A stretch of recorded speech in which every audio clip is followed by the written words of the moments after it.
Hello everyone. अगर आपका कोई भी काम रुका हुआ है गवर्नमेंट डिपार्टमेंट में या गवर्नमेंट अथॉरिटी में, या आप जानना चाहते हैं कि किन कारणों से मेरी जो इशू है वो डिले हो रही है, वो सही से सही टाइम पे हो नहीं पा रही है, तो ऐसे में आप इस्तेमाल कीजिए आरटीआई एक्ट का।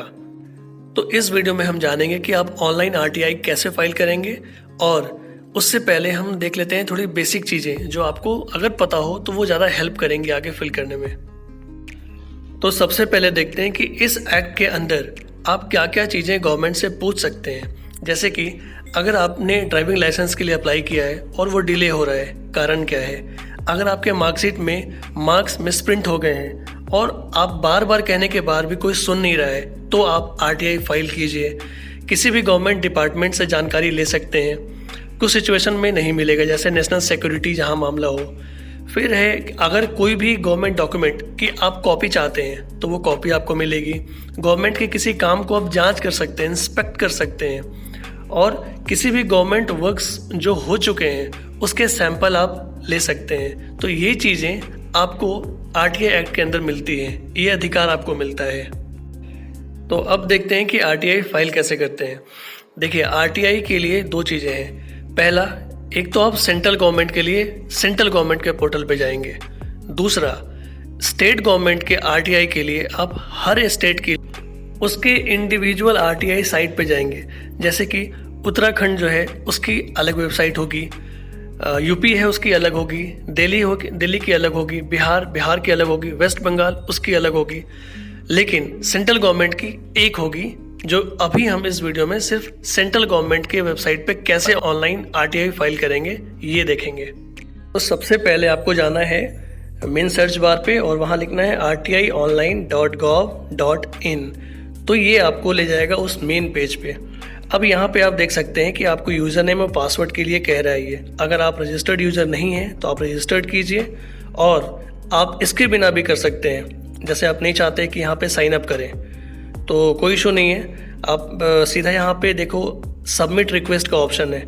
आप जैसे ही सबमिट रिक्वेस्ट पे क्लिक करेंगे, ये आपको एक नेक्स्ट पेज में ले जाएगा जहाँ पे आपको वो फॉर्म फिलअप करने को मिलेगा। यहाँ पे आप गाइडलाइंस देख लीजिए पहले कि गाइडलाइंस क्या क्या हैं। सीधा आप इसे एग्री कीजिए, और एग्री करने के बाद सबमिट करेंगे तो ये आपको नेक्स्ट विंडो पे ले जाएगा। ये जो हमारा मेन पेज आ गया। अब यहाँ पे सारी डिटेल्स फिल करने हैं हमें। नाउ यहाँ पे अब आप देख सकते हैं कि डिटेल्स मांग रहा है कि किस डिपार्टमेंट, गवर्नमेंट के किस डिपार्टमेंट से आपको इन्फॉर्मेशन चाहिए। तो अगर आप यहाँ देखेंगे तो आप सर्च पब्लिक अथॉरिटी जो यहाँ पे टैब है, यहाँ पे अगर आपको याद है तो उसका नाम भी लिख सकते हैं किस मिनिस्ट्री से। जैसे हम ले लें यहाँ पे मिनिस्ट्री ऑफ, लेट सपोज कि मिनिस्ट्री ऑफ आयुष लेते हैं। ये पॉपअप पे क्लिक करना है, ओके करने के लिए पूछेगा ये। तो यहाँ पे ऑटोमेटिकली पॉपुलेट हो गया हमारे मिनिस्ट्री ऑफ आयुष एंड उस किस डिपार्टमेंट से है और किस अथॉरिटी के लिए। लेकिन अगर आप चाहते हैं कि नहीं, मुझे सेलेक्ट करने हैं कौन कौन और डिपार्टमेंट कौन कौन से हैं, तो आप इस डिपार्टमेंट वाले ड्रॉप डाउन पर सेलेक्ट करेंगे तो ये सारे लिस्टिंग आ जाएंगे।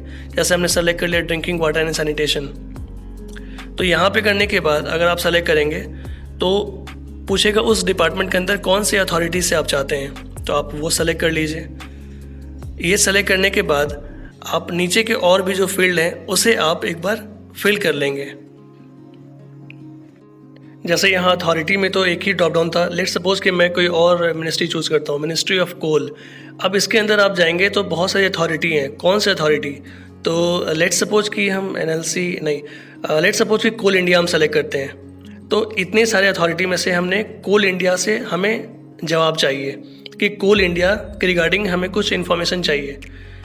उसके बाद आप नीचे आएंगे तो नीचे आपसे ईमेल आईडी के लिए कहेगा, तो आप यहाँ पे अपनी ईमेल आईडी डाल सकते हैं।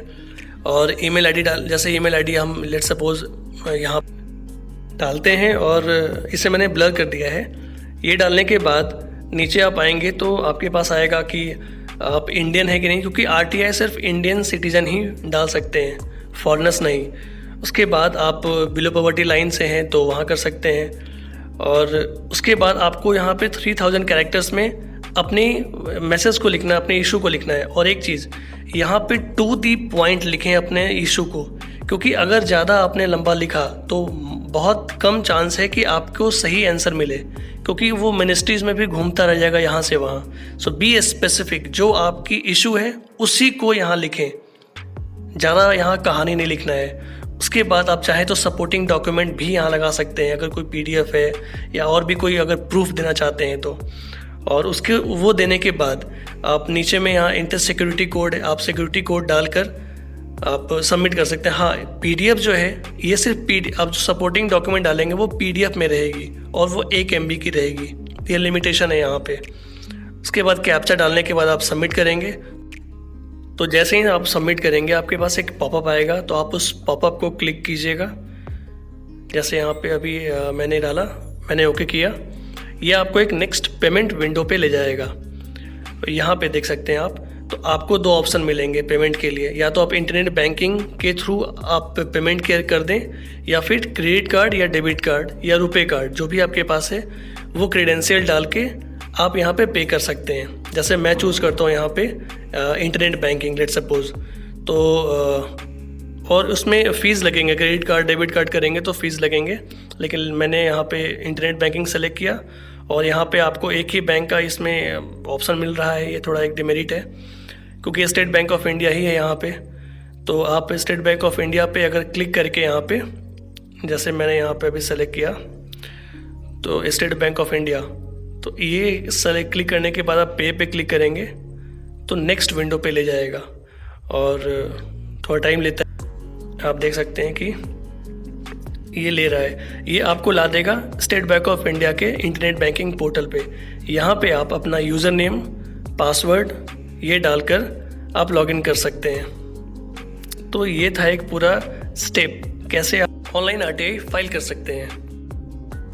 तो अगर आप कॉलेज गोइंग स्टूडेंट्स हैं और आपने एग्ज़ाम दिया है, आपके एग्ज़ाम में आपने सही लिखा है पर मार्क्स कम आए हैं, तो आप अपनी कॉपी फिर से जांच करवा सकते हैं या कॉपी के लिए RTI फाइल कर सकते हैं। ड्राइविंग लाइसेंस डिले हो रही है, पैन कार्ड बनाने में डिले हो रहा है, और भी कई चीज़ें आपने अप्लाई की हैं, गवर्नमेंट डिपार्टमेंट से आपको शिकायत है, तो आप जाकर इस अधिकार का इस्तेमाल कीजिए। और वीडियो अच्छी लगी तो प्लीज़ लाइक कीजिएगा, शेयर कीजिएगा और सब्सक्राइब ज़रूर कीजिएगा। मैं आपके काम की वीडियो लाता रहूँगा। Have a nice day.